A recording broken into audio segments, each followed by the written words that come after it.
अहमदाबाद में हुए प्लेन हादसे की दहशत अभी तक देश भूल नहीं पा रही है। इस हादसे में अहमदाबाद में लाशों का अंबार लग गया। प्लेन में बैठे सिर्फ एक शख्स विश्वास को छोड़कर बाकी सब अपनी जान गंवा गए। तो वहीं एयर इंडिया का प्लेन जिस मेडिकल कॉलेज की बिल्डिंग से टकराया, वहां पर फरीदाबाद के रहने वाले एमबीबीएस स्टूडेंट केशव भड़ाना पढ़ाई करने के लिए गए हुए थे और बिल्डिंग की कैंटीन में उस वक्त वो खाना खा रहे थे, जो कि गनीमत रही, उनकी जान बच गई। केशव भड़ाना ने उस डरावने मंजर को अपने आंखों से देखा और तमाम बातें बताई। इतने बड़े हादसे के बीच उनकी जिंदगी बचना किसी चमत्कार से कम नहीं है। पीएम नरेंद्र मोदी ने भी अहमदाबाद आकर उनसे मुलाकात की थी। केशव भड़ाना ने बताया कि जब ये हादसा हुआ उस समय वे अपने दोस्तों के साथ बिल्डिंग के फर्स्ट फ्लोर पर बने मेस में लंच कर रहे थे। तभी अचानक से खिड़की की तरफ देखा तो लगा जैसे कोई आंधी तूफान है, लेकिन जब तक कुछ समझ पाते उससे पहले ही बिल्डिंग हमारे ऊपर गिर गई और इस दौरान बिल्डिंग पूरी तरीके से धराशायी हो गई। हादसे के दौरान मैंने अपने हाथ को चेहरे पर रख लिया।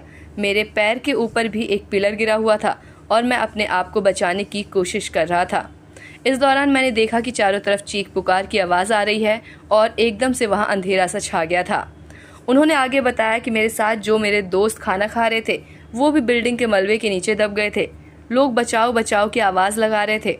हम सोच रहे थे कि रेस्क्यू टीम आए। जिन लोगों को कम चोट आई थी वे लोग जल्दी से वहां से निकल कर जा रहे थे, लेकिन कुछ लोग फंसे हुए थे। इसी दौरान सिलेंडर ब्लास्ट भी हुआ। इसके बाद और ज़्यादा अंधेरा हो गया। मैं वहां से किसी भी तरह से निकलने का कोशिश कर रहा था, लेकिन मेरा पैर बुरी तरीके से पिलर के नीचे फंसा हुआ था। केशव ने कहा कि दर्द के बावजूद उन्होंने हौसला नहीं हारा और धीरे धीरे स्लाइड करते हुए वहां से बाहर निकले। जैसे ही बाहर आए तो देखा कि चारों तरफ लोगों की भीड़ लगी हुई है। प्लेन क्रैश के बाद लोग इधर उधर भाग रहे हैं। शोर की आवाज़ आ रही है। चारों तरफ धुआं धुआं नजर आ रहा था। अफरा तफरी का माहौल था। जिन्हें चोट नहीं आई थी वे दूसरे को बचाने में लगे थे।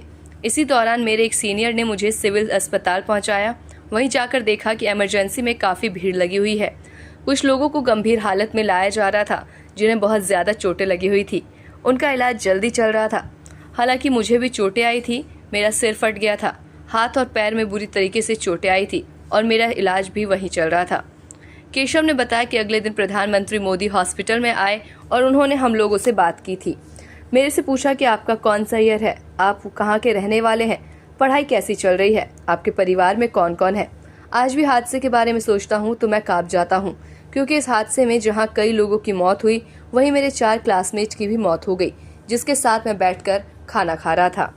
वहीं केशव के पिता देवेंद्र भड़ाना ने बताया कि हादसे के कुछ देर बाद मुझे जानकारी मिली। इसके बाद मैंने केशव के फ़ोन पर कई बार फ़ोन किया, लेकिन फ़ोन किसी ने नहीं उठाया।